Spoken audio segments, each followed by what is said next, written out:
The signal from the dark. The vast emptiness of space stretched before the UES Hyperion as it glided through the darkness, its engines humming with a steady rhythm that had become a comforting lullaby to the crew over their 6-month mission. Captain Maya Chen stood on the bridge, her dark eyes reflecting the distant stars as she gazed out through the viewscreen. At 42, she had the confidence of someone who had faced the unknown and survived, her short black hair peppered with premature silver, a testament to the stress of command. "Captain, we're receiving something," Lieutenant Riza Karim said, his fingers dancing across the communications panel. "It's faint, but it's definitely not natural." Maya turned, her interest piqued. "Source? That's the strange part," Riza replied, his brow furrowed. "It's coming from the Perseus Void." A hush fell over the bridge. The Perseus Void was an unexplored region of space, avoided by most ships due to strange gravitational anomalies and reports of vessels that had ventured in never returning. Earth Command had designated it a no-fly zone years ago. "Put it through," Maya ordered, her curiosity overcoming caution. The bridge speakers crackled to life, and a sound unlike anything they had heard before filled the air. It was a series of pulses and tones, rhythmic yet chaotic, carrying an unmistakable sense of urgency. "Is that a distress signal?" Commander Jackson Wade asked, moving closer to the communication station. Riza nodded slowly. "I think so. It's not in any known format, but the pattern suggests urgency. It's repeating every 67 seconds. Maya crossed her arms, her mind racing. "How long has it been broadcasting?" "Based on the degradation, I'd estimate several months, maybe even a year." Maya turned to Science Officer Dr. Ilara Voss, who was already running analyses on her console. "What do we know about the Perseus Void?" The tall, willowy scientist brushed a strand of auburn hair from her face as she pulled up the limited data they had. "Not much, Captain. Unusual radiation patterns, gravitational distortions, and rumors, mostly rumors. No successful expeditions have returned with comprehensive data, and now we're picking up a distress call from its heart." Maya mused. "Opinions?" Jackson didn't hesitate. "Earth Command's protocols are clear. The void is off-limits." "Someone's in trouble," Riza countered, his dark eyes intense. "We can't ignore a call for help, no matter where it's coming from." Maya studied the star map, calculating the risks. The Hyperion was equipped with the latest defensive systems, but they were still days away from the nearest outpost. If they ventured into the void and encountered trouble, they would be on their own. "We're sworn to investigate distress calls," she decided finally. "But we do this smart. Ilara, I want continuous scans as we approach. Jackson, put us on yellow alert and prepare a probe to send ahead. Riza, keep working on that signal. I want to know what they're saying." As the crew sprang into action, Maya felt a familiar tightness in her chest. Over 20 years in space had taught her that the universe rarely gave up its secrets easily, and those secrets often came with a price. 3 days later, the Hyperion hovered at the edge of the Perseus Void, its sensors probing the darkness beyond. The distress signal had grown stronger, but Riza's team was no closer to deciphering it. "The probe's data is coming in," Ilara announced, her eyes fixed on her screens. "Radiation levels are elevated but within tolerances for our shielding. There's something odd about the readings, though." "Define odd," Maya said, leaning over Ilara's shoulder. "The gravitational patterns aren't random. They're artificial." Ilara looked up, her green eyes wide. "Captain, I think the void was deliberately created." A chill ran down Maya's spine. "Created? By whom?" Before Ilara could answer, the bridge doors slid open, and Admiral Harris appeared on the main screen, his weathered face set in a grim expression. "Captain Chen, you are ordered to cease your approach to the Perseus Void immediately. Return to your patrol route." Maya straightened. "Admiral, we've detected a distress signal. Protocol dictates." "I'm overriding protocol," Harris interrupted. That region is restricted for good reason. Whatever is broadcasting, it's not your concern. Maya's jaw tightened. With respect, sir, if someone's in trouble. Captain, this is not a request. It's a direct order. Harris's voice had dropped, almost conspiratorial. There are things about the void that aren't in the official records. Things we've kept classified for the safety of everyone. The bridge fell silent as Maya considered her options. 20 years of service had taught her to follow orders, but something about this felt wrong. The signal continued to pulse through the ship's speakers, a desperate plea from the darkness. Admiral, I understand your concerns, she said carefully. But I can't in good conscience ignore this.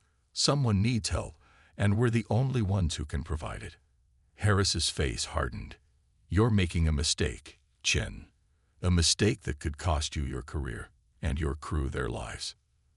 The transmission cut off abruptly, leaving the bridge in silence. Jackson cleared his throat. Maya, are you sure about this? She met his gaze steadily. No, but I'm sure about our duty. She turned to the helm. Lieutenant Park, take us in. Slow approach, maintain yellow alert. As the Hyperion glided into the Perseus void, the distress signal grew clearer, revealing patterns that began to make sense to Reese's team. Captain, I've got something, he called. It's not a language we know, but there are mathematical constants embedded in the signal. Whoever sent this wanted to be understood by anyone who found it. What are they saying? Maya asked. Reese's expression was grim. As near as we can translate. Beware. They consume. Last survivors. Help. They? Jackson asked. Who's they? Maya was about to respond when the ship shuddered violently, throwing several crew members to the floor. What was that? She demanded, gripping her chair. Energy surged from ahead. Ilara reported, her fingers flying across her console. Massive power readings. Captain, there's a ship out there, and it's enormous. The view screen adjusted, revealing a massive vessel unlike anything they had seen before. It was black as the void around it, shaped like an elongated diamond with jagged protrusions along its hull. It dwarfed the Hyperion, making their exploration vessel seem like a mere toy in comparison. Are they scanning us? Maya asked, her voice steady despite the fear creeping up her spine. No, Ilara said, sounding puzzled. They don't seem to have noticed us yet. Let's keep it that way, Maya ordered. Stealth protocols. I want minimal power signatures. As the Hyperion drifted closer, maintaining its low profile, they detected a smaller vessel engaged with the alien ship. It was sleek and silver, clearly damaged, trailing debris as it desperately maneuvered to evade the larger ship's grasp. That must be the source of the distress call, Jackson said. They're in trouble, Maya agreed. Weapons status. Pulse cannons charge. Missile tubes loaded, the tactical officer reported. Maya considered their options. The Hyperion wasn't built for combat against something of that size, but they couldn't stand by and watch. Target the alien vessel's weapons array. Fire on my mark, then prepare for emergency extraction of the smaller ship's crew. Captain, Ilara interrupted, I'm detecting unusual energy readings from the alien vessel. They're draining the smaller ship somehow. On the screen, tendrils of dark energy extended from the massive ship, enveloping the silver vessel, which struggled like a captured animal. Fire, Maya ordered. The Hyperion's pulse cannons blazed, striking the tendrils with precision. The alien ship reacted immediately, its attention shifting from its prey to the new threat. We've got its attention, Jackson said grimly. The smaller vessel is breaking free. Open a channel, Maya commanded. To the silver ship. Riza worked his console. Channel open. This is Captain Maya Chen of the Earth vessel Hyperion. We're here to help. Can you dock with us? The response came in a burst of mathematical patterns, which Riza quickly translated. They're saying yes, but we need to hurry. The harvesters will retaliate. Harvesters. Maya's blood ran cold at the name. Before anyone could respond, The massive alien ship turned fully toward them, revealing a front section that resembled a gaping maw. Energy began to build at its center. "Evasive maneuvers," Maya shouted. "Get us between them and the silver ship." Lieutenant Park's hands flew over the helm controls, guiding the Hyperion into position as the silver vessel limped toward their starboard docking bay. "They're charging weapons," Ilara reported, her voice tense. "Shields to maximum," Maya ordered. "Prepare for impact." The alien vessel unleashed a beam of pure darkness that struck the Hyperion's shields, causing the entire ship to shudder under the assault. Warning alarms blared as power fluctuated throughout the vessel. "Shields down to 60%. Jackson called over the noise. "Whatever that weapon is, it's draining our power as it hits." "The silver ship is docking now," Reza reported. "As soon as they're secure, get us out of here," Maya commanded. "Maximum thrust." The Hyperion's engines roared to life, propelling the ship away from the alien vessel, which pursued with surprising speed for its size. "They're following us," Park warned. "I need options," Maya said, looking around the bridge. Ilara's eyes lit up. "The gravitational distortions in the void. We could use them to create a shockwave if we detonate a torpedo at the right coordinates." Maya nodded. "Do it." Within moments, a torpedo streaked away from the Hyperion, detonating at a precise point in space. The explosion triggered a chain reaction among the gravitational anomalies, creating a massive shockwave that rippled outward. The Hyperion rode the edge of the wave, while the alien vessel was caught in its full force, tumbling backward into the darkness. "It worked," Jackson exclaimed. "They're disabled, at least temporarily." "Get us out of the void," Maya ordered. "Maximum speed." As the Hyperion sped toward safer space, Maya left the bridge to meet their unexpected guests in the docking bay. What she found there changed everything she thought she knew about the universe. The beings from the silver ship were humanoid, but clearly not human. Their skin shimmered with a pale blue luminescence, and their large almond-shaped eyes contained swirling galaxies of color. There were only 6 of them, all bearing signs of injury and exhaustion. One stepped forward, its movements graceful despite its wounded state. "I am Lyra of the Luminary," it said in perfect English, startling Maya. "Thank you for answering our call. We feared no one would come." "How are you speaking our language?" Maya asked.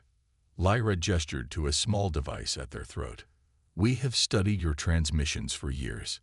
Your species intrigues us." "What were those things?" "The harvesters." Lyra's expression darkened. "They are the Crixians, a species that consumes technology and knowledge. They invaded our system 3 cycles ago, destroying our homeworld and hunting us across the stars. We are the last of our kind." Lyra paused, eyes filled with sorrow. "They will not stop with us. Your world is next on their path." Maya felt the weight of this revelation settle on her shoulders. This wasn't just a rescue mission anymore. It was the prelude to an invasion Earth wasn't prepared for. "Tell me everything," she said, leading Lyra toward the bridge. "We need to warn Earth." As they walked, Lyra explained the Crixians' methodology, how they targeted species with unique technological advances, drained them of knowledge, and incorporated their innovations into their own arsenal before moving on to the next target. "The Luminary were known for our propulsion systems and energy manipulation," Lyra said. "But your species has something equally valuable to them, your adaptability. The way humans solve problems. It's unlike anything in the galaxy." When they reached the bridge, Maya found her crew already analyzing the data from their encounter. "Captain," Ilara called, her face pale. "The alien vessel has repaired itself. It's moving again, and it's not alone." On the screen, the diamond-shaped ship had been joined by 3 others of similar design, all moving purposefully toward the edge of the void. "They're coming," Lyra said simply. "And now they know about you." Maya stared at the screen, the magnitude of the threat becoming clear. The Hyperion alone couldn't stop this. They needed to reach Earth to prepare humanity for what was coming. "How fast are those ships?" she asked. "Faster than yours," Lyra replied. "But we might be able to help. Our technology, what remains of it, could enhance your engines." Maya nodded. "Let's do it. In the meantime," she turned to Riza. "Send everything we have to Earth Command. Tell them this isn't a drill.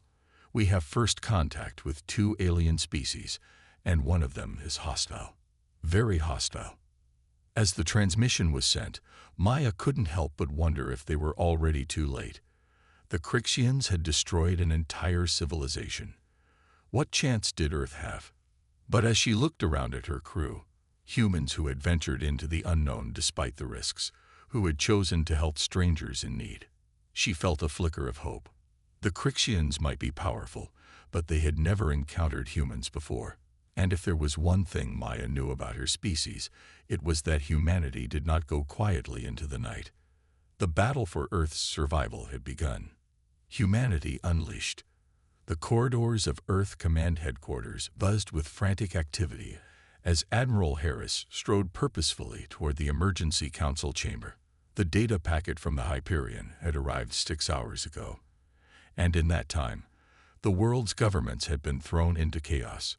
First contact with not one but 2 alien species, one benevolent but nearly extinct, the other a predatory force moving inexorably toward Earth. Inside the chamber, representatives from every major nation sat around a circular table, their faces grim. Screens lined the walls, displaying real-time data from the solar system's outer sensors. The Hyperion's last transmission puts the Crixian fleet at approximately 72 hours from our outer defenses, Harris reported, stepping to the center of the room. "Captain Chen is attempting to buy us time by leading them on a diversion, but we should assume they'll reach us within the week." "What do these Crixians want?" asked the Chinese representative, her voice steady despite the tension. "According to the luminary survivors, they consume technological innovations and knowledge," Harris replied. "They don't just conquer, they absorb, then move on once they've taken everything of value." "And our options?" The Russian delegate leaned forward. Harris displayed the Hyperion scans of the Crixian vessels.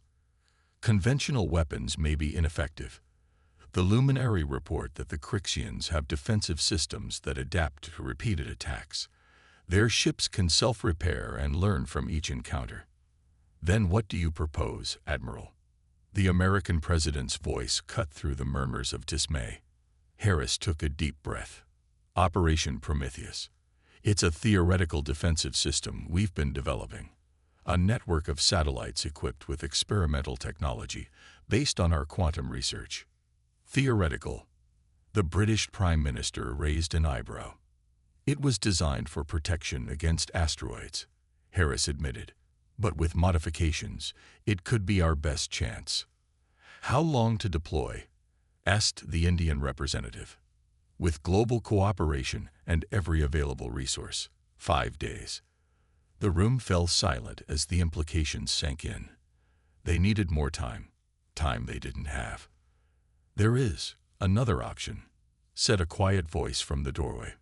All heads turned to see Lyra standing there, escorted by Maya Chen. The luminary's bioluminescent skin cast a soft blue glow in the dimly lit room. "Captain Chen," Harris said, surprised. "We didn't expect you for another 12 hours. The luminary helped us enhance our engines," Maya explained, stepping forward. "But we couldn't outrun all of the Crixian vessels. There's at least one in pursuit, maybe 6 hours behind us." "Which means our timeline just got significantly shorter," Harris concluded grimly. Lyra moved to the center of the room, her ethereal presence commanding attention. "The Crixians have one weakness," she said. "Their technology is stolen, adapted from countless species. It's powerful but lacks cohesion, systems working together without true integration." "And how does that help us?" asked the German chancellor. "Because humans have something the Crixians haven't encountered before," Lyra replied. "Your neural networks, your approach to artificial intelligence, it's unique. The Crixians assimilate technology, but lacked the creativity to use it in ways its original creators never imagined. Maya stepped forward. While we were en route, Lyra and Dr. Voss developed a potential countermeasure. A virus, essentially, but one designed to exploit the disconnections between the Crixians' stolen systems. A virus. Harris frowned. How would we deliver it? That's the hard part, Maya admitted. It would need to be uploaded directly to their mothership's central core. You're talking about an infiltration mission, the Russian delegate observed. Suicide. Not necessarily, Maya countered. The Hyperion stealth systems, combined with luminary technology, could get a small team aboard. We analyzed their communication patterns during our escape. They're overconfident, unused to resistance. Harris studied the proposal on his tablet, his expression thoughtful. Even if this works, it would only disable their ships temporarily. We'd still need a way to neutralize them permanently. That's where Operation Prometheus comes in, Maya said. If we can disable their defenses long enough for your satellites to target them, it could work, Harris conceded. But the risk is less than the risk of doing nothing, Maya finished. The council debated for hours, weighing options, calculating odds, and planning for contingencies.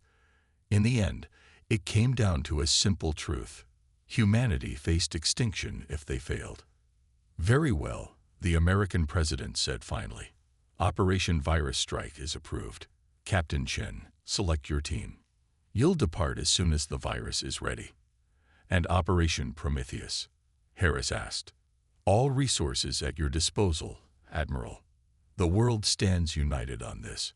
As the meeting adjourned, Maya found herself standing beside Lyra, looking out through a massive window at the earth below. I'm sorry we brought this to your doorstep, Lyra said softly. Maya shook her head. You didn't bring them. They were coming anyway. At least now we have a chance to prepare. Your people's response. It's remarkable, Lyra observed. When the Crixians came to our world, our leaders argued until it was too late. Oh, we'll argue, Maya said with a slight smile. But when our backs are against the wall, humans have a tendency to pull together. It's one of our better qualities. 48 hours later, the Hyperion hovered in the shadow of Mars, its systems running silent as the crew made final preparations. The infiltration team consisted of Maya, Jackson, Ilara, and 2 of the remaining luminary, including Lyra. They had one shot at this, one chance to upload the virus before the Crixians discovered them. On Earth, Operation Prometheus was ahead of schedule, with satellites being deployed in a defensive grid around the planet.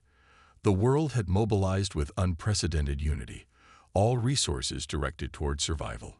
The mothership has entered the solar system, Reza reported from his station. 5 escort vessels flanking it. Maya nodded, studying the tactical display. Remember the plan. We slip in during their scan of Jupiter's moons. Their sensors will be temporarily occupied with the radiation from Io. And if we're detected? Jackson asked, checking his sidearm. Then we improvise, Maya replied. That's what humans do best, right? The journey to the Crixian fleet was tense. The Hyperion's enhanced stealth systems pushed to their limits. As they approached, the sheer scale of the mothership became apparent. It was the size of a small moon, its surface bristling with weapons and sensor arrays. Their attention is shifting to Jupiter, Ilara reported. Scan initiated. Now. Go, Maya ordered. The Hyperion accelerated, slipping into the shadow of the mothership, approaching a section that Lyra had identified as a maintenance access point. With practiced precision, they extended a docking tube and secured it to the alien hull. Breach successful, Jackson reported. No alarms detected. Maya checked her equipment one last time. The virus was contained in a specialized device, designed by Ilara and the Luminary. It would need to be physically connected to the Crixian mainframe to bypass their security. Reza, you have command of the ship, she said. If we're not back in 3 hours, get the hell out of here and warn Earth. Understood, Captain, Reza replied, his expression solemn. Good luck. The infiltration team moved swiftly through the access tunnel and into the Crixian vessel. The interior was unlike anything they had expected, not the sterile, mechanical environment of a warship, but something organic and unsettling.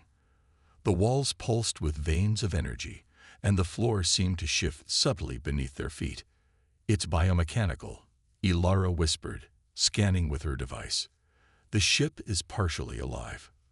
The Crixians integrate biological components from conquered species," Lyra explained. "It makes their vessels more adaptive."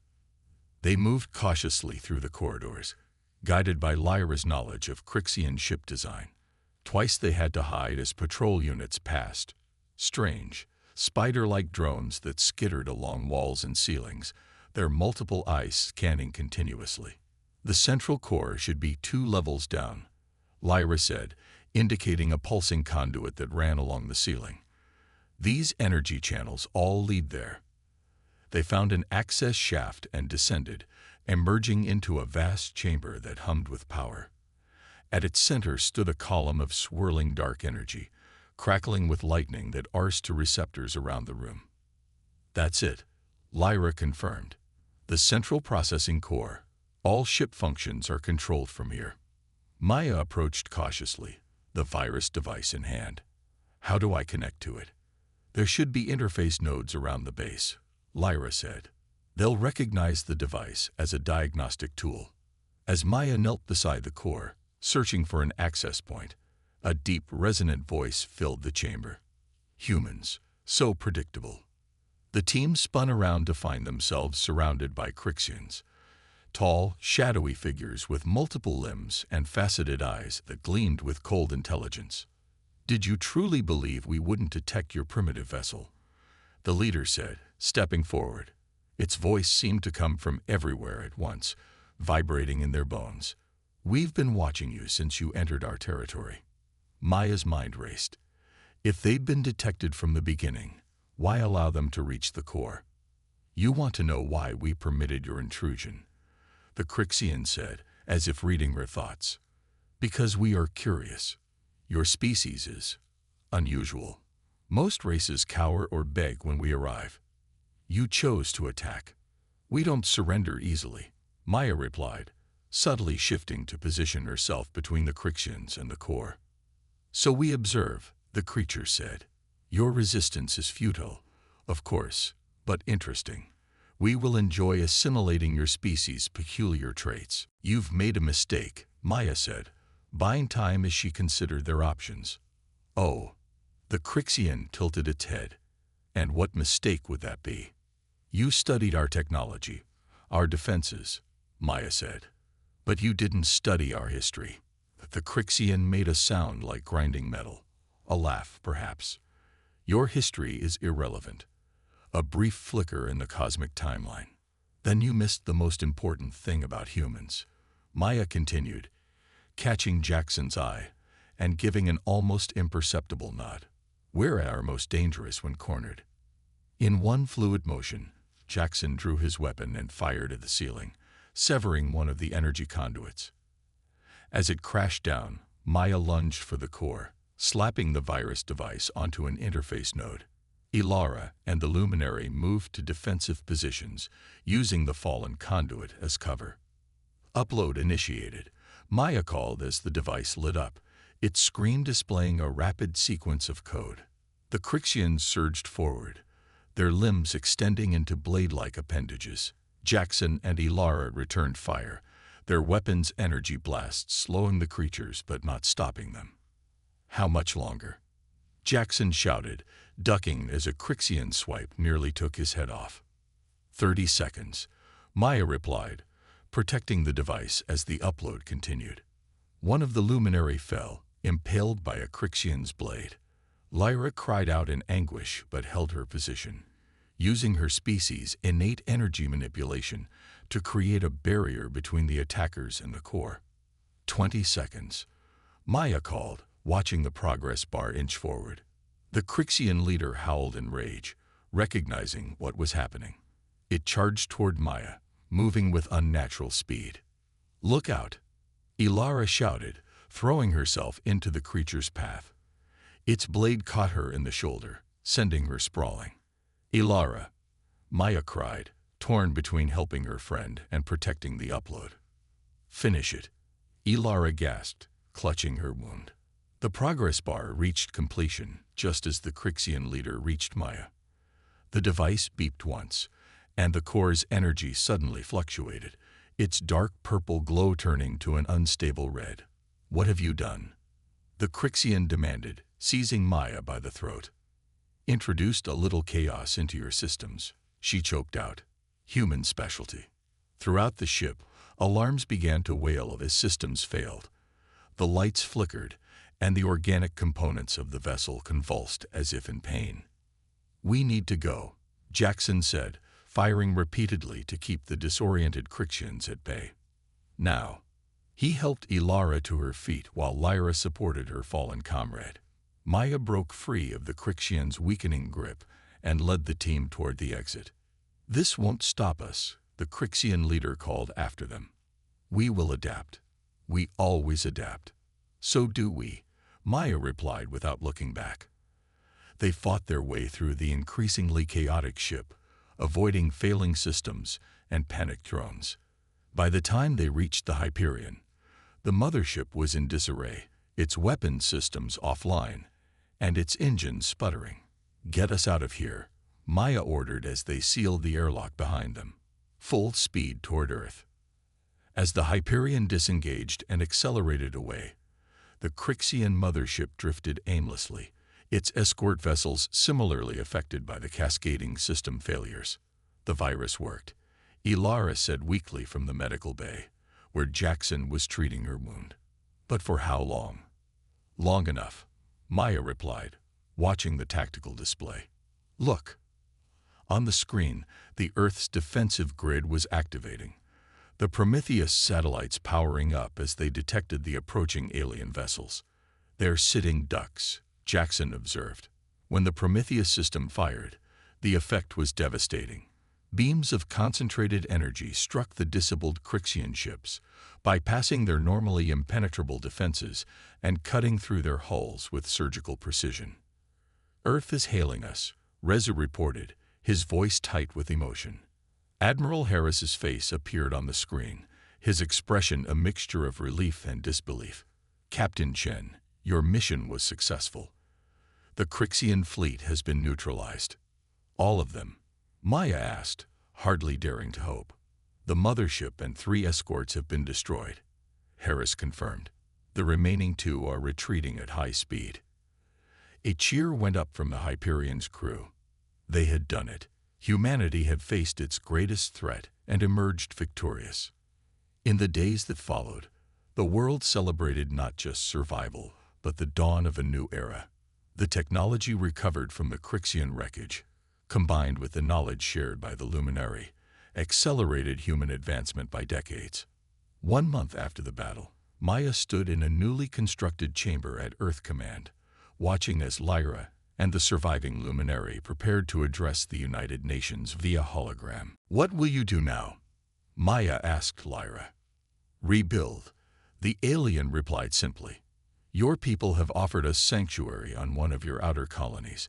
In time, perhaps we can reclaim our own world." "We'll help you," Maya promised. "That's another thing about humans. We remember our friends." Lyra's expression softened. The Crixians made a fatal error in targeting Earth first. Had they succeeded here, the galaxy would have fallen. Instead, they awakened a power they couldn't comprehend. "Human stubbornness," Maya suggested with a small smile. "Human spirit," Lyra corrected.